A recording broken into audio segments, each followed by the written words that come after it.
Rory, the once #1 golfer in the world, now ranks number 15.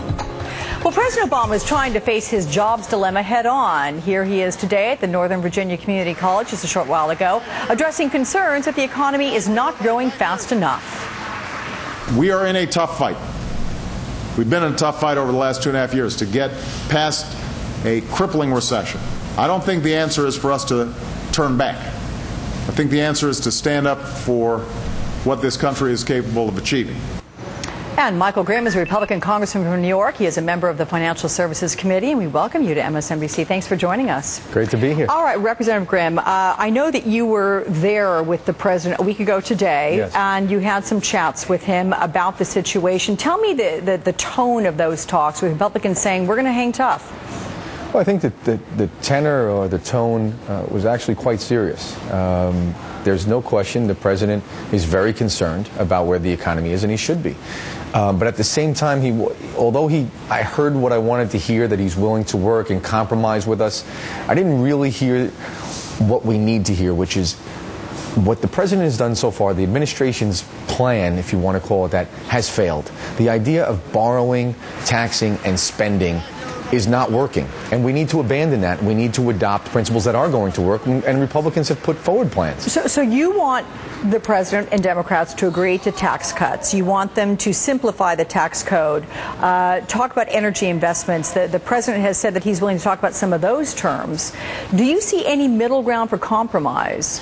Well, I think there is a middle ground, but the president's going to have to move a lot further toward where we are. I mean, the bottom line, again, is results are what matters. His policies, we've tried them for the last 2.5 years, and they've failed. So now it's time to try our method. Regulations is a big part of it. We have to dial back regulations because overall, what we've done in the United States is we've created a tremendous amount of uncertainty and a poor business environment. It's not a friendly place to do business anymore. We have to reverse that. We have to get back to being the land of opportunity, and we do that by giving incentives to the entrepreneurs and those that have the willingness to take the risk to start a new business. Right now, corporate America is sitting by with a ton of cash on the side.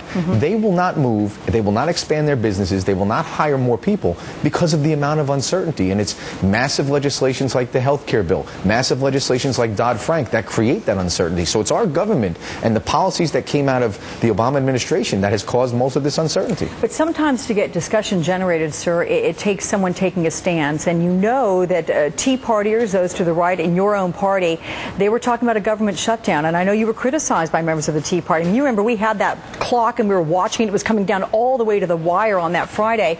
And the reality is they said you should not have opposed that. What do you have to say to them? Well, again, and I think, and we've had those discussions, and I met with the local Tea Party in Staten Island, and I'll tell you this, it was a tactical decision that I made. I absolutely agree with the premise. We need to dramatically cut spending. We're addicted to spending in this country. However, I didn't think that was the smart fight to have on a CR. This is totally different. The debt ceiling is where we are drawing the line and where we have to, because I think we have the high ground on this one. And from a technical or a tactical point of view, and as a former United States Marine and former FBI agent, I think I know a little bit about tactics. We're in a stronger position now to get this country moving in the right direction by holding firm and demanding that the president understand that his policies have failed and we need to stop spending money that we don't have. Talk about tactics. I want to switch gears and talk about your colleague, Representative Anthony Weiner, and the fact that the GOP members of the House there are the ones really leading the charge to say, got to step down, don't want to deal with this. It's muddying the waters on the issues that we really should be discussing in this country. What is your take? Should he step aside?